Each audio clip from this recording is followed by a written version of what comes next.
नई नवेली दुल्हन जो सुहागरात पर अपने दूल्हे के आने का इंतजार कर रही होती। क्यों? क्योंकि आज उसकी सुहागरात रहती है। दूल्हा कमरे में आता है।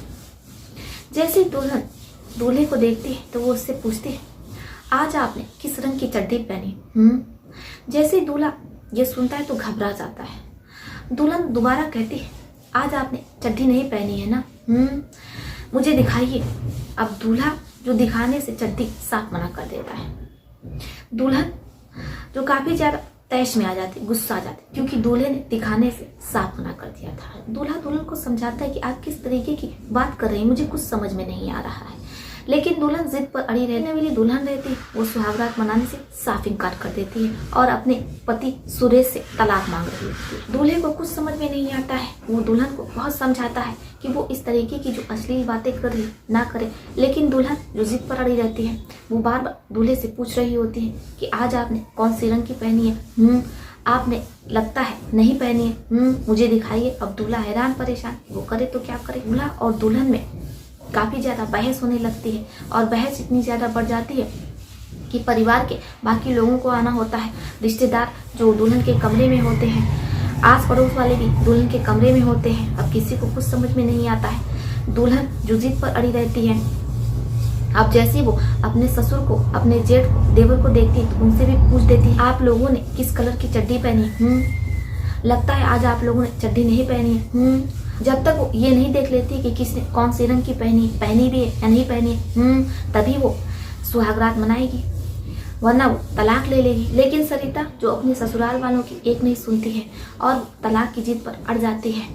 किसी को कुछ समझ में नहीं आ रहा होता है। अब पूरा मामला थाने तक पहुंचता है, पुलिस आती है। जब पुलिस भी सुनती है तो उसके भी होश उड़ जाते हैं। वो भी सरिता को समझाती है कि देखो, तुम नई नवेली दुल्हन और शादी की पहली रात है आज तुम्हारी, तुम इस तरीके की कैसी बातें कर रही, और वालों की भी नहीं सुनती। अब जो ससुराल वाले होते हैं वो माथा पकड़ करके बैठ जाते हैं कि अगर नई नवेली दुल्हन शादी की पहली रात ही तलाक ले लेगी तो ससुराल वालों की तो काफी ज्यादा बदनामी हो जाएगी। ऐसे में उनकी जवान बेटियां रहती, उनसे तो कोई शादी ही नहीं करेगा, क्योंकि शादी की पहली रात ही दुल्हन ने दूल्हे से तलाक ले लिया। तरह तरह की बातें होंगी, समाज में बदनामी होगी, थूतू होगी, इनके बेटे ने कुछ गलत किया होगा दुल्हन के साथ, इसलिए दुल्हन शादी की पहली रात तलाक ले ली। लेकिन सरिता अपनी जिद पर अड़ी रहती है। इधर सुरेश बहुत ज्यादा परेशान हो जाता है, क्योंकि उसने तो इस दिन के बहुत सपने सजाए थे। उसने क्या क्या सोचा था कि वो अपनी पत्नी के साथ ऐसे करेगा, वो अपनी पत्नी को पूरी रात खुश करेगा, अपनी पत्नी के साथ पूरी रात को संबंध बनाएगा। लेकिन जो उसकी नई नवेली दुल्हन है, उसकी पत्नी है, वो तो उसे छूने ही नहीं दे रही। उसका पति भी बेचारा करे तो क्या करे, क्योंकि पुलिस वाले भी सरिता से हार जाते हैं, क्योंकि सरिता तो पुलिस वालों को भी नहीं सुनती है। और आखिर सुरेश ने सरिता के साथ सुहागरात मनाई या नहीं मनाई, क्या हुआ, हम आपको पूरी कहानी सुनाएंगे। इस रात से भी पर्दा उठाएं, लेकिन उससे पहले हम आप लोगों से कुछ कहना चाहते हैं। हमारा चैनल नया है, आप लोगों के प्यार के सपोर्ट की बेहद जरूरत है। अगर आप लोगों ने अभी तक हमारे चैनल को सब्सक्राइब नहीं किया तो कर लीजिए। कुछ दोस्तों ने अपना नाम लेने को कहा था। हैदराबाद से आजी मलिक, गुफ्रान जी, साहिल खान, भूपेंद्र यादव, निर्मित कौर, अंजना जी, आप सभी का कमेंट करने के लिए दिल से धन्यवाद। ऐसे आप लोगों में अच्छे अच्छे प्यारे प्यारे कमेंट करते रहिए। जिन दोस्तों का नाम मैं अपनी इस वीडियो में नहीं ले पाई हूँ, मैं पूरी कोशिश करूंगी कि उनका नाम मैं अपनी अगली वीडियो में जरूर लूँ। तो चलिए शुरू करते हैं आज की ये कहानी। बने रहिए हमारे साथ अंत तक। श्यामलाल जो कि डॉक्टर रहते हैं, अब ऐसे जिला बिहार में ही श्यामलाल की छोटी मोटी डिस्पेंसरी रहती है। उसी डिस्पेंसरी से परिवार का पूरा खर्चा चल रहा होता है। श्यामलाल जिनकी 6 बेटियां रहती हैं, एक भी बेटा नहीं रहता है। श्यामलाल जो चाहते हैं कि उनकी बेटियां भी पढ़ लिख करके डॉक्टर बने, लेकिन जो उनकी बड़ी बेटी रहती है सरिता, वो टीचर बनना चाहती है। अब ऐसे में वो बीए करती है, बीए फाइनल ईयर की स्टूडेंट रहती है। लेकिन जो श्यामलाल रहते हैं वो जल्द से जल्द अपनी बेटी का हाथ पीला कर देना चाहते हैं, क्योंकि समाज में, रिश्तेदारों में तरह तरह की बातें होने लगती हैं कि इनकी बेटियां तो जवान है, जवानी की दहलीज पर है, और वो अपनी बेटियों को बैठाए हुए हैं। उनकी बेटियों का संभोग नहीं हो रहा है, शादी नहीं हो रही है। अब श्यामलाल जो परेशान हो जाते हैं कि वो करे तो क्या करें, क्योंकि वो तो अपनी बेटी को डॉक्टर बनाना चाहते हैं। अब ऐसे में दबाव समाज की तरफ से बढ़ रहा है। समाज के दबाव में उसके पिता श्यामलाल उसकी पढ़ाई छुड़वा देते हैं, क्योंकि समाज बार बार पूछ रहा होता है कि आपकी बेटियों की इतनी उम्र हो गई है, अभी तक उनकी शादी नहीं हुई है, उनके साथ संबंध नहीं बना है। इसलिए श्यामलाल अब अपनी बेटियों के रिश्ता खोजने लगते हैं, बहुत खोजते हैं, लेकिन उन्हें कोई भी ऐसा लड़का या ऐसा परिवार नहीं मिलता है जिससे कि वो अपनी बेटियों का हाथ दे सके और उनकी बेटियां खुशहाल जीवन जी सकें। थक हार करके श्यामलाल जो एक लड़के को पसंद करते हैं, लड़का जिसकी छोटी मोटी सी परचून की दुकान रहती है, मंगलवार के दिन श्यामलाल के घर पर लड़के वाले सरिता को देखने आते हैं। वो एक नज़र में सरिता को पसंद कर लेते हैं। बड़े ही धूमधाम से सरिता की मंगनी सुरेश से होती है। सरिता जो कि जवान रहती है, उसके मन में तरह तरह के ख्याल आ रहे होते, क्योंकि कुछ ही दिनों बाद उसकी सुहागरात रहती है। अब सरिता इंतजार करती है कि कब वो विदा होकर के जाएगी, वो दिन कब आएगा। सरिता के मन को चैन पड़ता है जब सरिता दुल्हन बन करके बैठी रहती है, उसके कानों में ढोल नगाड़े की आवाज़ जाती है, तो मानो सरिता की जो उत्सुकता होती है, जो उसकी उत्तेजना होती है, वो अपने चरम पर पहुंच जाती है। अब सरिता दरवाजे पर जाती तो देखती है कि बारात उसके दरवाजे पर आ चुकी है और दूल्हा खुशी से नाच रहा है। सरिता मुस्कुराते हुए आती है और बैठ जाती है। सरिता की दोस्ती उसको छेड़ रही होती है कि ये जो तुमने ब्यूटिशियन को बुला करके, पार्लर वाले को बुला करके पूरा मेकअप करवाया है, 8,000 रुपये दे करके, तुम्हारा दूल्हा तो इसे चाट डालेगा। क्या फायदा इतना महंगा मेकअप करवाने का, क्योंकि सभी जानते हैं कि आगे सरिता नग्न होने वाली है, उसके साथ क्या होने वाला है। लेकिन रिश्तेदार अपना खाने पीने में लगे रहते हैं। शादियों में इतना ज़्यादा पकवान ही जो बनता है। अब बाकी रस्में अदा होती हैं। सरिता विदा होकर के अपने पति सुरेश के घर पहुंचती है। अब सरिता को सुरेश के कमरे में बैठा दिया जाता है। सरिता देखती है कमरा बेहद सुंदर सजा है, वो बहुत खुश होती है। दूल्हा कमरे में आता है, वो सरिता से दूध का गिलास मांगता है। सरिता दूध का गिलास पकड़ाती है, लेकिन वो अपने पति से पूछ देती है, यानी कि अपने नए वाले दूल्हे से, आपने किस रंग की चड्डी पहनी? जैसे ही दूल्हा ये सुनता है तो उसके हाथ हल्दी वाला दूध गिर जाता है।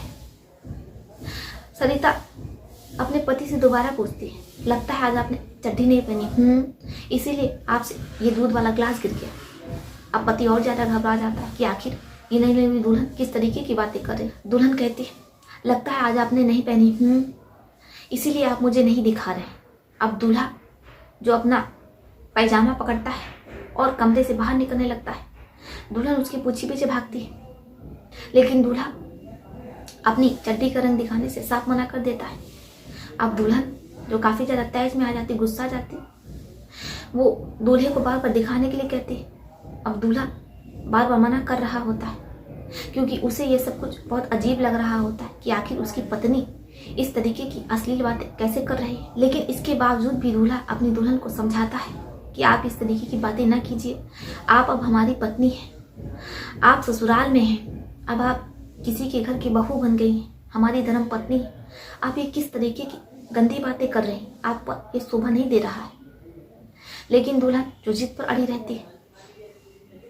अब दूल्हा और दुल्हन बहस होने लगती, क्योंकि दुल्हन तो सुहागरात मनाने से साफ मना कर देती है और अपने दूल्हे से शादी की पहली रात तलाक मांग रही होती है। दूल्हा जो तलाक देने से साफ मना कर देता है। अब दुल्हन का पारा हाई हो जाता है। दुल्हन कहती है, आप हमें तलाक कैसे नहीं देंगे? अगर आप हमें तलाक नहीं देना चाहते और हमारे साथ पूरी संबंध बनाना चाहते तो आपको अपनी चड्डी का रंग दिखाना होगा। अब दूल्हा जिसे कुछ समझ में नहीं आता कि वो करे तो क्या करे। अब मामला इतना बढ़ता है, इतना ज़्यादा शोर शराबा होता है कि दूल्हे के परिवार, रिश्तेदार वो भी कमरे में पहुंच जाते हैं। जब वो लोग भी सुनते हैं तो उनके पैरों तले जमीन खिसक जाती। इधर दुल्हन जैसे अपने ससुर को, जेठ को, देवर को देखती तो उनसे भी पूछ देती कि आप लोगों ने किस कलर की चड्डी पहनी? लगता है आज आप लोगों ने नहीं पहनी। लेकिन दुल्हन अपने देवर को पकड़ लेती है और वो बार बार देखने की जिद कर रही होती कि आपने किस रंग की पहनी। अब देवर जो शर्माता है कि आखिर उसकी भाभी ये किस तरीके का सवाल कर रही है, ये क्या पूछ रही है उससे।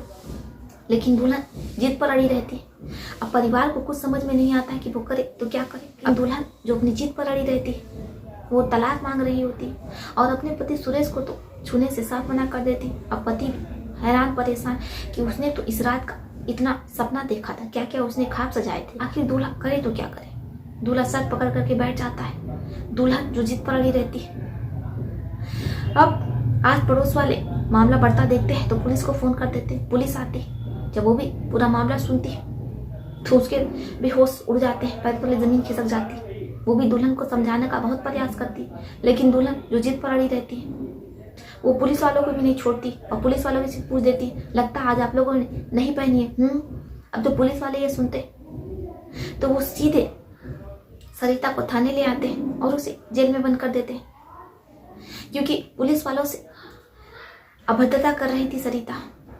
इसलिए ना चाहते हुए पुलिस वालों को नई नवी दुल्हन को थाने लाना पड़ता है। सरिता के ससुराल वाले भागे भागे थाने पहुंचते हैं, किसी को कुछ समझ में नहीं आता है।